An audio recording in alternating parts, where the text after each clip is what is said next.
अस्सलाम वालेकुम गाइस और मेरे चैनल में आप सबको वेलकम। तो आज हम कैमरा से रिलेटेड पढ़ेंगे, थोड़ा सा उसको प्रैक्टिकली इम्प्लीमेंट करेंगे।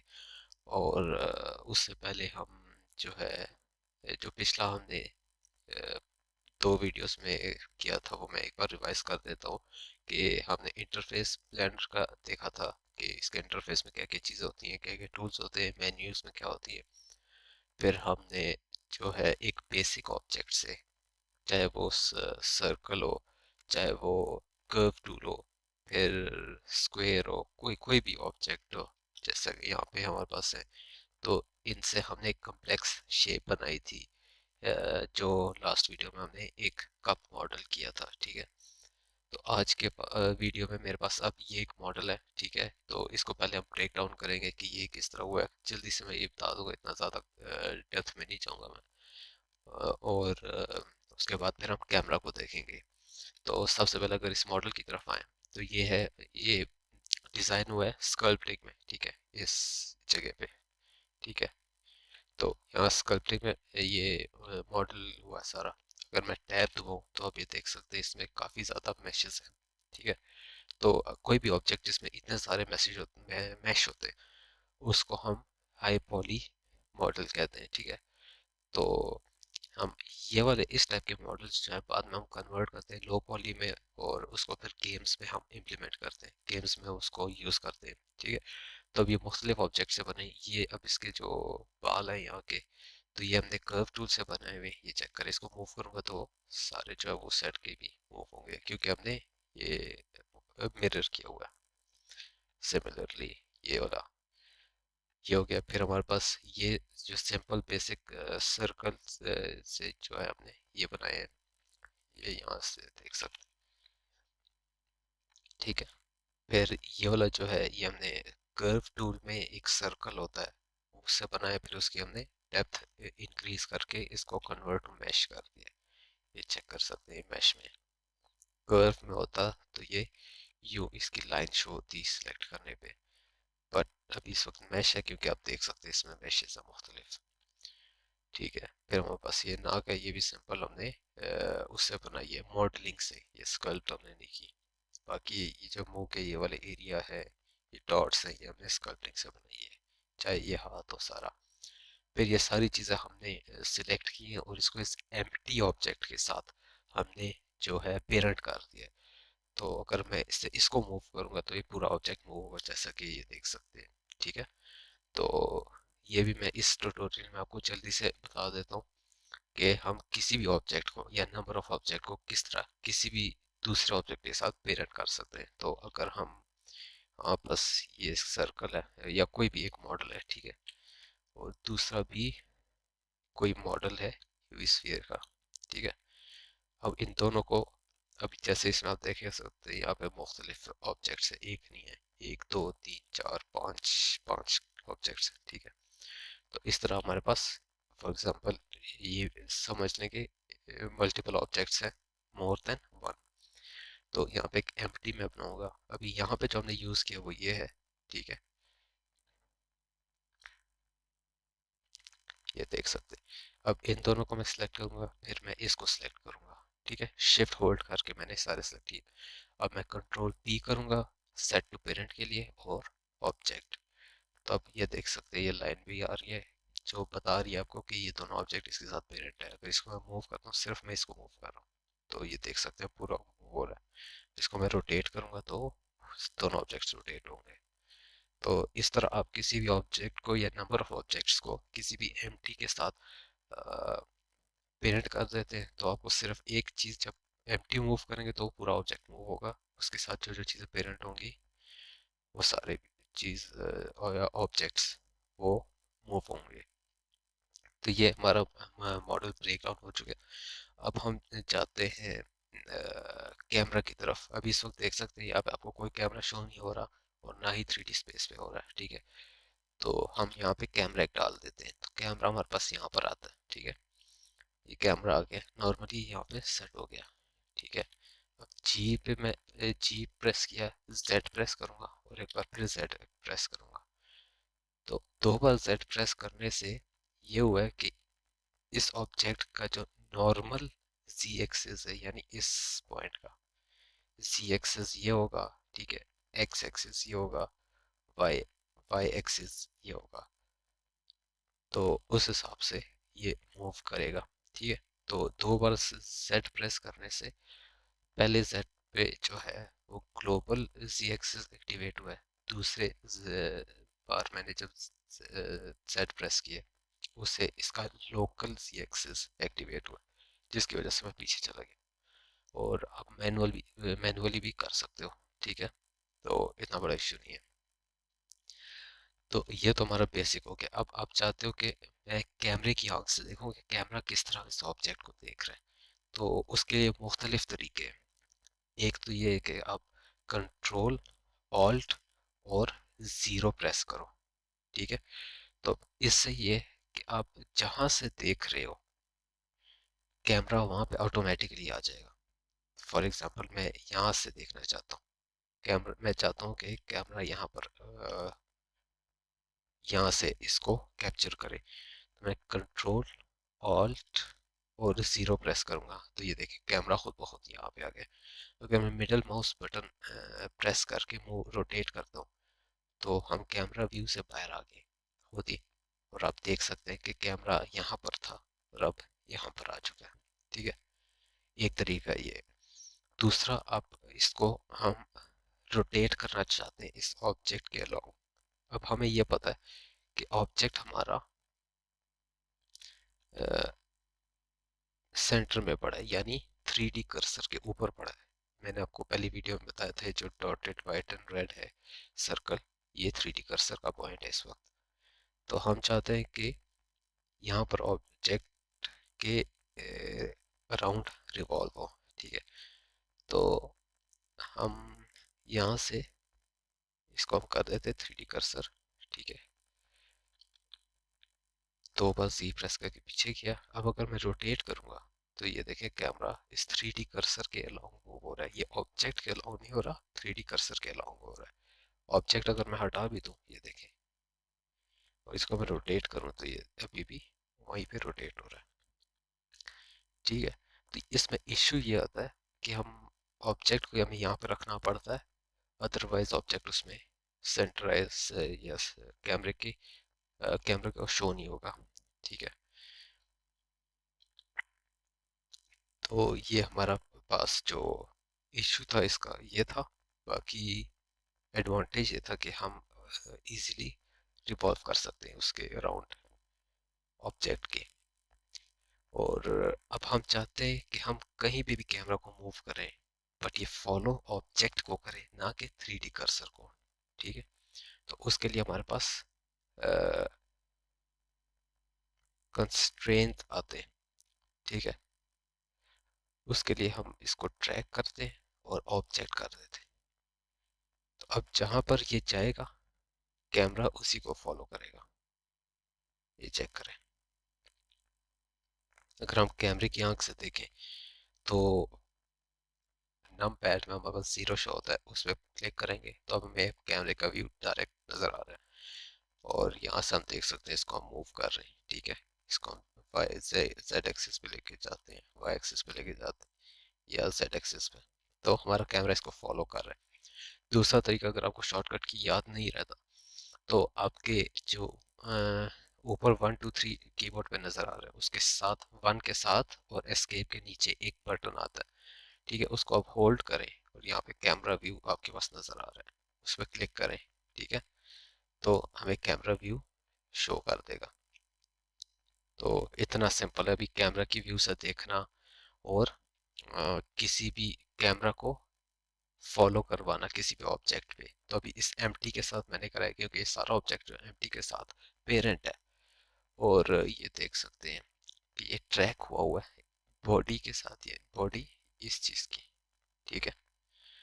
तो जहाँ जहाँ पे ये मूव करेगा वहाँ वहाँ पे ये कैमरा भी फॉलो करेगा।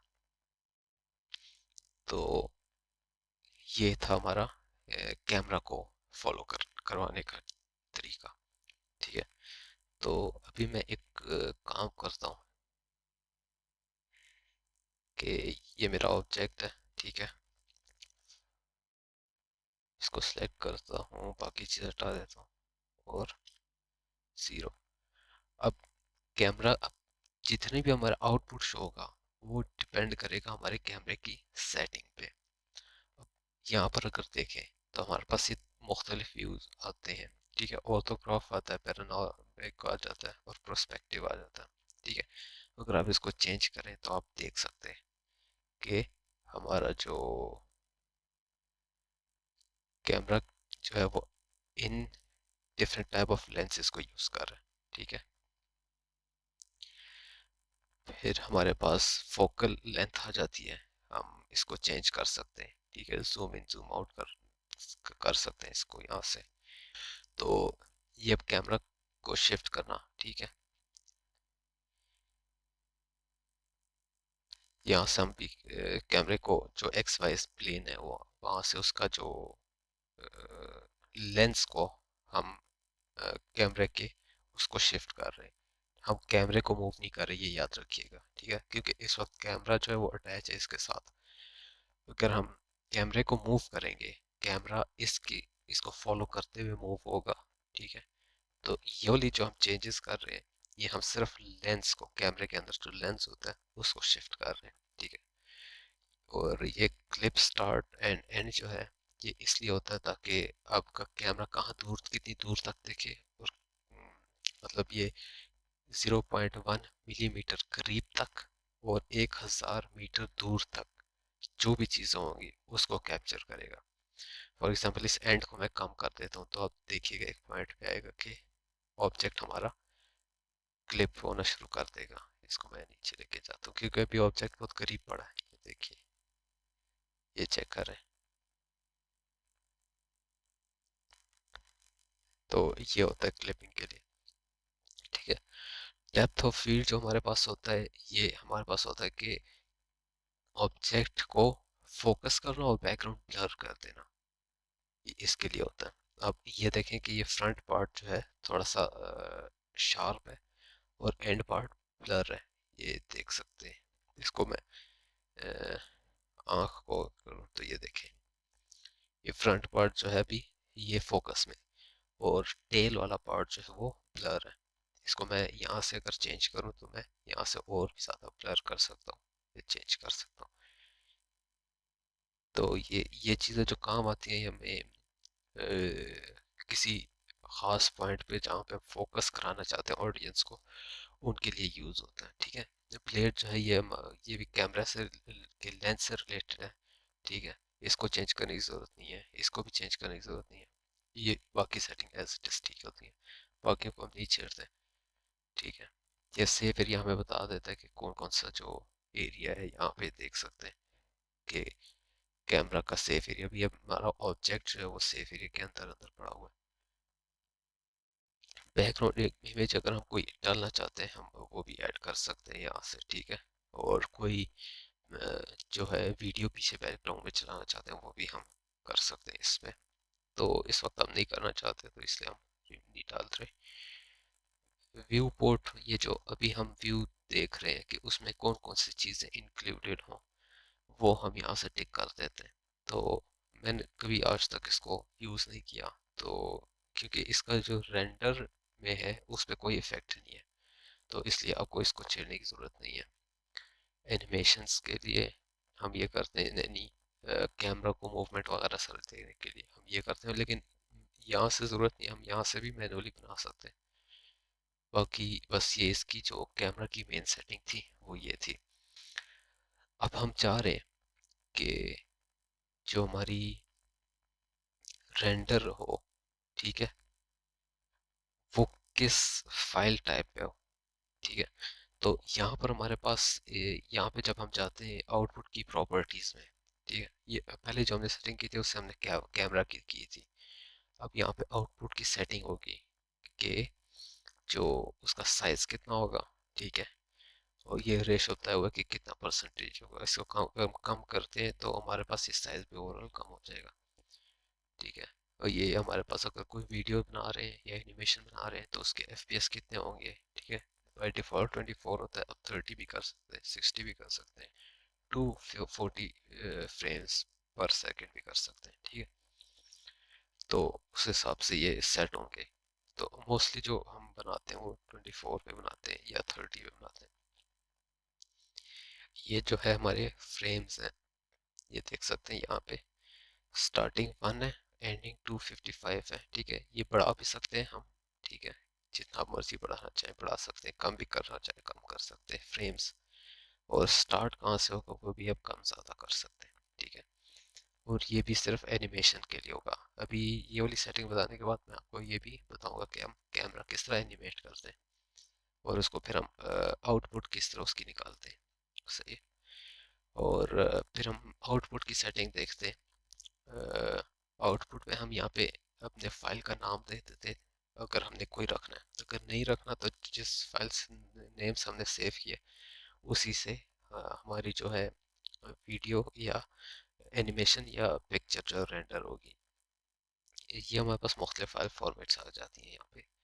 यहाँ पे हमारे पास अगर हमने हमारा अगर अच्छा ग्राफिक कार्ड है और जल्दी रेंडर हो जाता है तो हम जो है वीडियो में करेंगे। लेकिन अच्छा और सबसे ज़्यादा जो यूज़ होता है वो पीएनजी होता है। वो इसलिए होता है, फॉर एग्जांपल अगर मैं वीडियो की भी बात करूँ, चाहे ना सिर्फ पिक्चर की। ये देखें हमारे पास दो ऑप्शन होते हैं, रेंडर इमेज, रेंडर एनिमेशन। ठीक है, तो अगर मैं रेंडर एनिमेशन की बात करूं तो मोस्टली जो है वो पीएनजी फॉर्मेट में होती है। पीएनजी फॉर्मेट में फॉर एग्जांपल हमारे पास 20 से 40 तक के फ्रेम्स जो है हमने एनिमेट करने, तो हमारे पास तकरीबन 20 पिक्चर्स सेव होंगी पीएनजी फॉर्मेट में। ठीक है, तो उसको हम कहते हैं सीक्वेंस।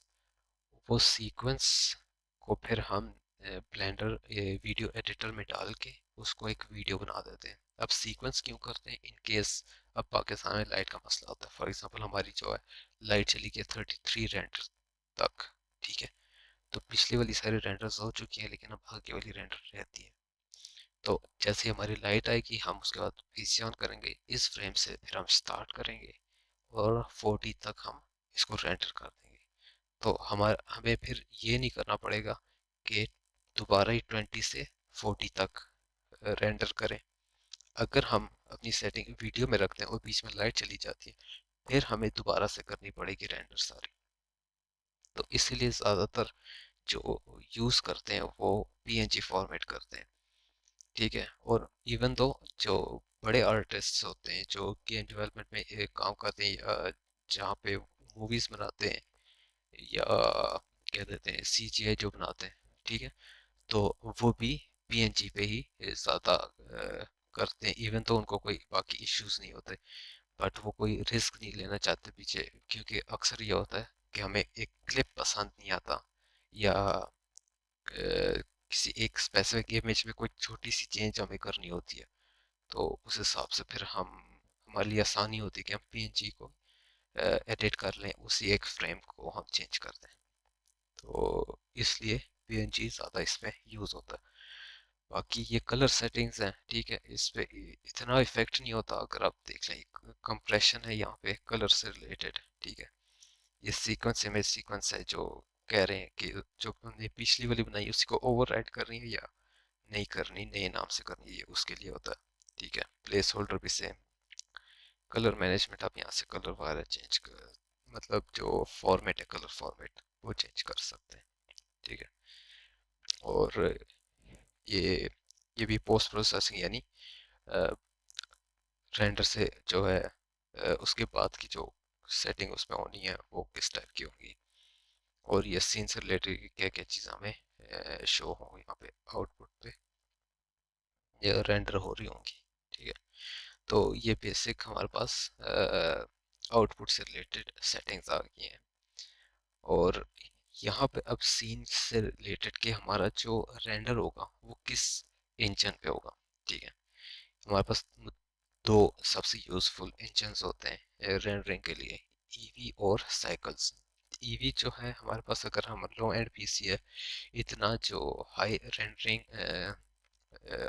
हमारे पास डिवाइस हार्डवेयर नहीं है, तो हम ईवी पे करते हैं। ठीक है, ईवी पे ये होता है कि अभी आप देख रहे हैं मैं आराम से जो है मूवमेंट कर रहा हूँ, कोई जो है नॉइज़ मुझे शो नहीं हो रहा और कोई इशू नहीं आ रहा, कोई लैग भी नहीं आ रहा। ठीक है, लेकिन अगर मैं साइकिल पे शिफ्ट करता हूँ और यहाँ से भी मैं उस व्यू पे जाता हूँ और सीपीयू से जीपीयू कर लेते हैं। याद रखिएगा इसको हमेशा जीपीयू पे रखना है, सीपीयू पे नहीं। और यहाँ से हम इसको हटा के ये कर देते हैं। अब ये शो नहीं हो रहा मेरे ख्याल से, मेरी रैम जो है वो गेम क्या कहता हूँ, ग्राफिक कार्ड की वो फुल हो गई है, इसलिए वो शो नहीं कर रहा। क्योंकि यहाँ पे आपको दिखाएगा भी, ये चेक करें, system is out of GPU memory. ठीक है, तो जब आपकी वो मेमोरी फुल हो जाती है तो आपको शो नहीं कराता। तो उसके लिए हम मेमोरी को एम्प्टी करनी पड़ती है, या तो दोबारा इसको मैं रीस्टार्ट करना पड़ेगा। मैं रीस्टार्ट करके आपको दिखाता हूँ ब्लेंडर। तो ये हमारा ब्लेंडर रीस्टार्ट हो चुका है, अभी हम देखते हैं।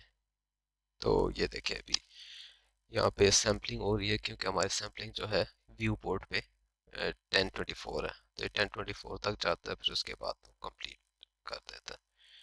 तो ये देखिए अभी आपको पूरा रियलिस्टिक व्यू देगा ये, जो साइकिल्स है। ठीक है, लेकिन साइकिल्स का ये इशू है, जब हम रोटेट करते हैं तो हमारे पास इस तरह नॉइस शो होता है, क्योंकि हमने डी नॉइजर अनेबल नहीं किया हुआ। ठीक है, इसको हम कम कर देते हैं फिलहाल। इतना काफ़ी होता है, और अराउंड इतना ही कुछ नंबर्स हमारे पास काफ़ी होते हैं, क्योंकि इतना इफेक्ट हमारे पास आता नहीं। तो ये तो बात अभी सिर्फ हम बेसिक ऑब्जेक्ट की, अभी मैं मेरे इन्वायरमेंट पे सिर्फ एक ऑब्जेक्ट पड़ा हुआ है। ठीक है, अगर कुछ ज़्यादा ही ऑब्जेक्ट हो या बड़ा ही कोई इन्वायरमेंट हो तो वो फिर काफ़ी हैवी हो जाएगा मेरे पीसी के लिए। तो ये इश्यूज आते हैं साइकिल व्यूज में। तो इसलिए जब हम काम करते हैं तो मैक्सिमम ईवी मोड पे करते हैं। ठीक है, और वरना वो भी नहीं करते, हम नॉर्मली जो है शेडर व्यू में करते हैं, जो बेसिक हमारा स्टार्टिंग में शो होता। तो जब डी नॉइजर अनेबल करते हैं तो हमें कोई नॉइज नहीं शो होता, लेकिन आहिस्ता आहिस्ता वो रेंडर करके स्मूथ करता रहता है हमारी जो मॉडल है उसको। अभी ये रेंडर कर रहा है। अब डीनोइजर के साथ ये होगा कि ये थोड़ा स्लो होगा और टाइम टेकिंग होगा। लेकिन अगर हम अभी ये कंप्लीट नहीं हुआ, लेकिन फिर भी अगर हम देखें इसको ऑब्जेक्ट को, तो ये इसमें कोई इश्यूज नहीं नज़र आ रहे, और ऑलमोस्ट ऐसा है कि 100% कंप्लीट हो चुकी है रेंडरिंग। अगर यहाँ पे मैं एक प्लेन डालता हूँ, ठीक है, तो आप इसके जो रिफ्लेक्शंस हैं इसमें और इसका जो शेडो है, यहाँ से अंदाज़ा लगा सकते हैं कि कितना रियलिज्म ये शो करता है। यहाँ से मैं अगर चेंज कर दूँ HDRI, तो वो भी हम उस हिसाब से भी हम देख सकते हैं। अभी सारा चेंज होगा, बस क्रैश ना हो जाए, मुझे ये डर है। लाइट हम ये वाली लाइट्स थी, हमारी लाइट थी तो हमने डिसेबल कर दिया है, तो इन्वायरमेंट की अपनी लाइट है।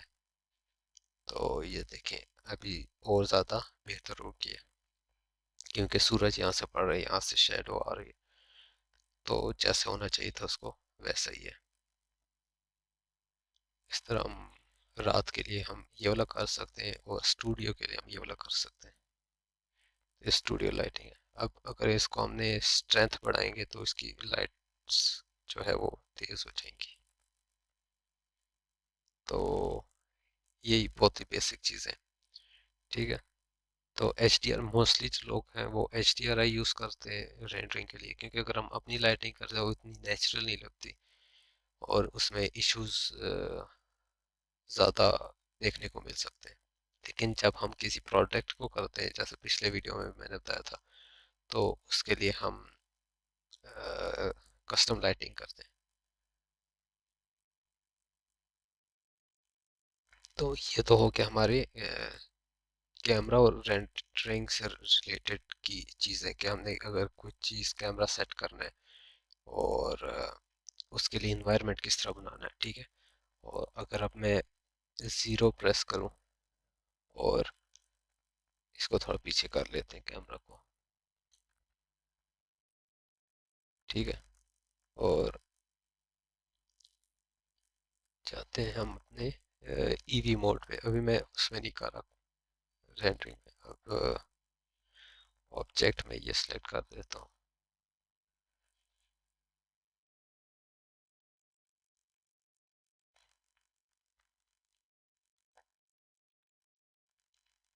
तो अब ये देखें कि कैमरा मेरा मूव हो रहा है, मतलब इसको मैं रोटेट करूँ, अब ये प्लेन हो रहा है।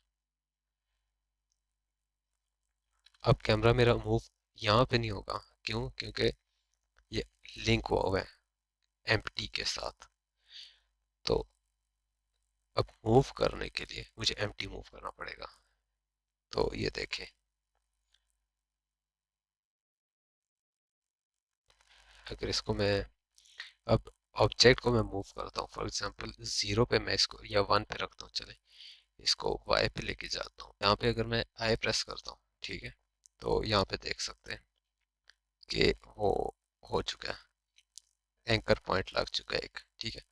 अब दूसरा, इसको मैं ग्रैब करके y एक्सिस पे लेके जाता हूँ और यहाँ पे I प्रेस करता हूँ, ठीक है। तो अब ये देखें, ये एक बेसिक मूवमेंट बन गई है और कैमरा भी उसको फॉलो कर रहा है। अब मैं कैमरे के व्यू से अगर देखूं और मैं चेक करूं कि ये किस तरह शो हो रहा है, तो ये देखिए, बेसिक जो है हमारे पास मूवमेंट आ गई है।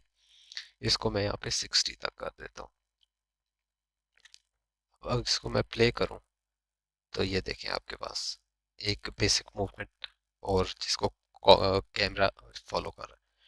तो इस तरह हम कैमरे को फॉलो करवा सकते हैं, एनिमेशन बना सकते हैं और उस एनिमेशन को रेंडर कर सकते हैं या पिक्चर को रेंडर कर सकते हैं। अगर अब ये मेरे पास एनिमेशन है, ठीक है, इसको मैं रेंडर करना चाहता हूँ, तो अब यहाँ पर मेरे पास ये भी उतने होने चाहिए, क्योंकि मेन चीज़ हमारी रेंडर की सेटिंग होती है। इसको मैं ऑलमोस्ट इतना रख देता हूँ, डिनोइजर की भी शायद ज़रूरत ना पड़े। सही है। तो अब ये फॉर एग्जांपल एज एनिमेशन अगर मैं रेंडर करता, तो मैं यहाँ पे चाहता रेंडर एनिमेशन के लिए, लेकिन अभी मेरे पास इतना टाइम नहीं है कि मैं पूरी एनिमेशन ही रेंडर करूँ, क्योंकि काफ़ी टाइम लेता है। तो इसको मैं फ़िलहाल सिंपल इमेज रेंडर पे करता हूँ। मेमोरीज फुल, ठीक है, अभी क्योंकि काफ़ी उस पर चल रही थी, तो मैं कुछ बैकग्राउंड जो है वो कुछ फाइल्स जो इसकी डिलीट करता हूँ, ताकि मेमोरी फेल जो है एम्प्टी हो जाए। और अगर मैं अभी ट्राई करूँ, अब हो जाएगी। अब यहाँ पे एक इशू आया, वो मैं आपको बताता हूँ कि क्या है वो इशू। अब मैं आपको रेंडर दिखाऊँ, तो ये देखें, अभी ये रेंडरिंग हो रही है, ठीक है, ये ऊपर सैंपल्स आ रहे हैं, ये सारी चीज़ें। अब इशू हमारे पास ये है कि हमारे पास वो लाइट नहीं है जो हमने अप्लाई की थी, यानी HDRI और वो सारी चीज़ें, ठीक है। और ना ही वो बेसिक लाइट है जो हमने तो ऐसे नहीं ऐड की थी इन्वायरमेंट में, क्योंकि अगर हमने ऐड की होती वो लाजमी यहाँ पे शो हो रही होती। तो हम इसको एस्केप करके कैंसिल करते हैं, ठीक है। एस्केप प्रेस करेंगे, पहले कैंसिल हो जाएगा, इसको क्रॉस कर देंगे, ठीक है। तो अब हम जाते हैं इशू जहाँ पे था हमारा, हम वर्ड में जाएंगे, ठीक है, क्योंकि जब हम रेंडर करते हैं रेंडर व्यू में, तो हमारे पास दो सेटिंग्स आती हैं, एक सीन वर्ल्ड है और एक सीन लाइट है। अभी हमारे एक्टिवेट नहीं है, ठीक है, तो इसका मतलब है जो HDRIs के होंगे वो यूज़ होंगे, लेकिन अगर हम इसको टिक कर देते हैं, तो अब वो वाले यूज़ होंगे जो हमने बनाए हैं। और रेंडरिंग में जो हम रेंडर करते हैं, उसमें जो हम खुद ही बनाते हैं वो वाले यूज़ होते हैं, ठीक है। जो HDRIs होते हैं वो नहीं होते, क्योंकि ये सेटिंग व्यू पोर्ट की है, ना कि रेंडर की। तो आसान अल्फाज में अगर मैं बात करूं, तो यहाँ वाली सेटिंग्स जो हैं, ये वाली, ये हमेशा, या रेंडर वाली, वो हमेशा हमें खुद बनानी होती है, ठीक है। तो वो करने के लिए हम यहाँ पे वर्ल्ड सेटिंग में आएंगे, ठीक है, यहाँ पे सिलेक्ट क्लिक करेंगे, इमेज में जाएंगे, या मेरी आदत हमेशा हमेशा नहीं बनाता हूँ, तो मैं न्यू बनाऊंगा, ठीक है। और इसको सेपरेट करूँगा। सेपरेट करने के लिए ये कि इन दो इस लाइन की इन दो विंडो के बीच में जो एरो आएगा उस पर राइट क्लिक करें, स्प्लिट कर दें इसको, और यहाँ पे क्लिक करें और जाए शेडर एडिटर पे। अब ये बहुत ही जगह स्पेस ले रहा है, तो अब एन प्रेस करें यहाँ पर माउस रख के, और यहाँ पे जाए वर्ल्ड सेटिंग में। तो अब ये आपको जूम इन करें इसमें, आपको ये शो हो रहा है, ठीक है। अब यहाँ पे हम शिफ्ट ए प्रेस करेंगे, सर्च में जाएंगे, इमेज लिखेंगे, ठीक है। तो ये हमारे पास इमेज टेक्सचर आ गया, इसको हम कनेक्ट कर देंगे इसके साथ, ठीक है। अगर आप इस व्यू पे देख रहे होंगे तो आपको सारा पर्पल शो होगा, सॉरी रेंडर वाले पे, ठीक है। आपको पर्पल शो रहा होगा, वो इसलिए होगा क्योंकि हमने यहाँ पे इमेज नहीं डाली, ठीक है। तो जब इमेज मिसिंग होती है तो वो हमेशा पर्पल शो करता है।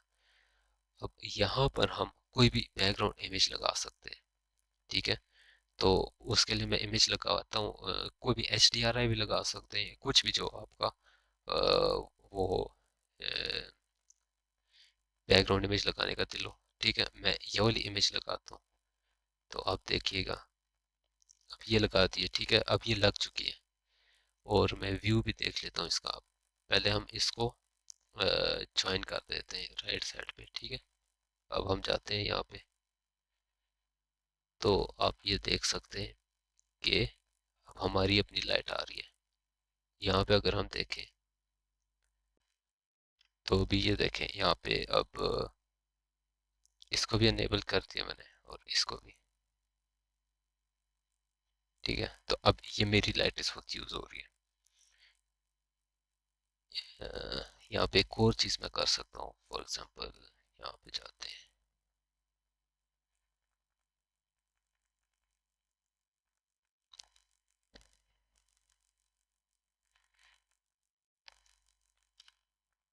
वर्ल्ड पे। अब यहाँ पे मैंने कंट्रोल टी प्रेस किया है, तो ये आ गया, ये सिलेक्ट करके कंट्रोल टी प्रेस किया तो ये आ गया। तो मैं ये दोबारा ऐड करता हूँ यहाँ से, ये देखिए। अगर ये वाला मैं सिलेक्ट किया, यहाँ पे कंट्रोल टी करूँगा, तो ये सारी चीज़ें मेरे पास खुद ही ऐड हो जाएंगी।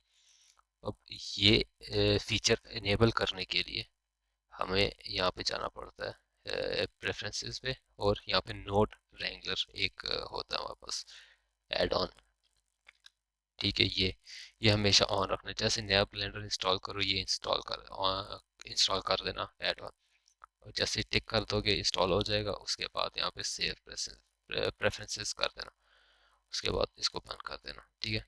अब इसको दोबारा वही इमेज हम डालते हैं जो HDRI हमने डाउनलोड किया था इंटरनेट से। तो ये देखें, अभी इसमें ये होता है फ़ायदा कि ये साथ साथ इन्वायरमेंट को भी ले आता है, ठीक है। अगर मैं जाऊँ रेंडर व्यू में, ठीक है, तो आप देख सकते हैं कि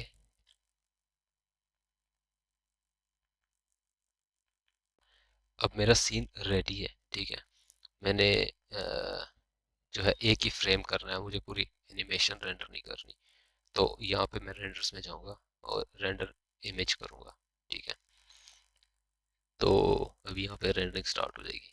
तो यहाँ पे आप देख सकते हैं कि हमारी जो है आउट आउटलाइन यहाँ से ब्लर है, यहाँ तक ऑलमोस्ट अच्छा खासा ब्लर है, यहाँ पर भी ब्लर शो हो रहा है। लेकिन ये वाला ऑब्जेक्ट जो है हमारा शार्प है, क्यों? क्योंकि यहाँ पे हमने फोकस किया था, और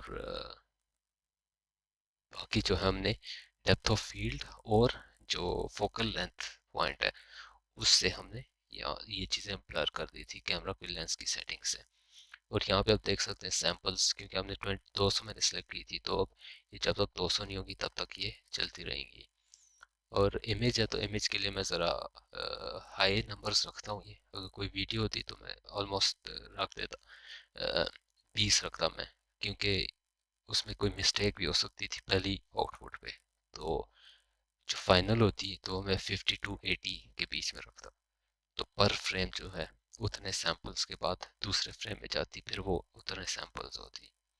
तो स्टार्टिंग के कुछ फ्रेम टाइम लेती है, एंड के फ्रेम फिर वो जल्दी स्पीड अप हो जाती है। तो अभी मैं फास्ट फॉरवर्ड कर रहा हूँ, तो ये जब रेंडर हो जाए तो उसके बाद मैं आपको दिखाता हूँ इसकी आउटपुट। और जैसे ही हमारी इमेज कंप्लीट रेंडर हो जाए तो उसके बाद हम इमेज पे जाएंगे और उसके बाद हम सेव एज कर देंगे और फिर ओके प्रेस करेंगे। और ये देखें, अब ये हमारी फाइनल आउटपुट ये आ गई है। तो आज हमने काफ़ी डिटेल में कैमरा के बारे में पढ़ा। ठीक है, कैमरा को किस तरह सेट करते हैं एक सीन में, और एक ऑब्जेक्ट के लिए उसको कैसे सेट करेंगे। हम ग्रैब कर सकते हैं, रोटेट कर सकते हैं, स्केल भी कर सकते हैं। फिर हमने ये देखा कि कैमरा एक ऑब्जेक्ट को किस तरह फॉलो करता है। ठीक है, हमने उसके लिए ट्रैक किया कैमरा को ऑब्जेक्ट के साथ। उसके बाद फिर हमने जो है रेंडरिंग के लिए हमने सेटिंग की। तो उससे पहले हमने कैमरा की सेटिंग की, उसके लेंसेज वगैरह हमने देखे, उसके डेप्थ ऑफ फील्ड हमने चेक किया, और फोकल लेंथ को हमने चेंज कर के थोड़ा सा अपनी फाइनल आउटपुट के लिए रेडी किया। उसके बाद फिर हमने जो है आउटपुट सेटिंग में गए हम, जहाँ पे हमने जो अपनी फाइल की सेटिंग की कि किस टाइप की फाइल होगी। ठीक है, जो पीएनजी थी, और उसका आउटपुट का साइज़ जो है हमारा जो 1920 बाई 1080 था, वो हमने सेट किए। फिर हमारी जो रेंडर इंजन है उसको हमने सिलेक्ट किया साइकिल्स पे। फिर नंबर ऑफ सैम्पल्स उसको हमने कम किए क्योंकि वो बहुत ही ज़्यादा थे। और डिनॉइज़र वगैरह हमने चेक किया कि हमने इनेबल करना है या नहीं है हमारे अपनी रिक्वायरमेंट के हिसाब से। और जब सारी हमने सेटिंग कर ली, कैमरास भी सेट हो गया, तो फिर हमने रेंडर की। और एक और चीज़ जो मैं अभी मेंशन करना भूल गया, जो हमने कैमरा को एनिमेट भी किया 2 पॉइंट्स के बीच में। तो आज हमने बहुत ही सारी चीज़ें देखी। तो जैसे जैसे मैंने स्टेप्स किए थे, अगर आपने भी यही स्टेप्स फॉलो किए तो आपको काफ़ी ज़्यादा पॉइंट्स जो हैं इस वक्त समझ आ चुके होंगे। कुछ पॉइंट हो सकता है कि अभी आपके दिमाग में बैठे ना, तो वो टाइम लेंगे, लेकिन अगर आप प्रैक्टिस करें उसी चीज़ को बार बार, तो ये है कि आप इन चीज़ों में जो है बेहतर हो जाएंगे। तो आज के लिए हम इतना ही करते हैं।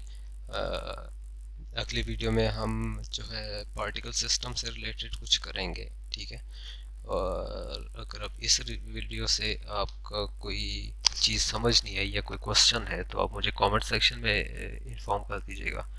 और अगर वीडियो आपको पसंद आई तो लाइक कीजिएगा और सब्सक्राइब भी कीजिएगा। तब तक के लिए अल्लाह हाफिज़।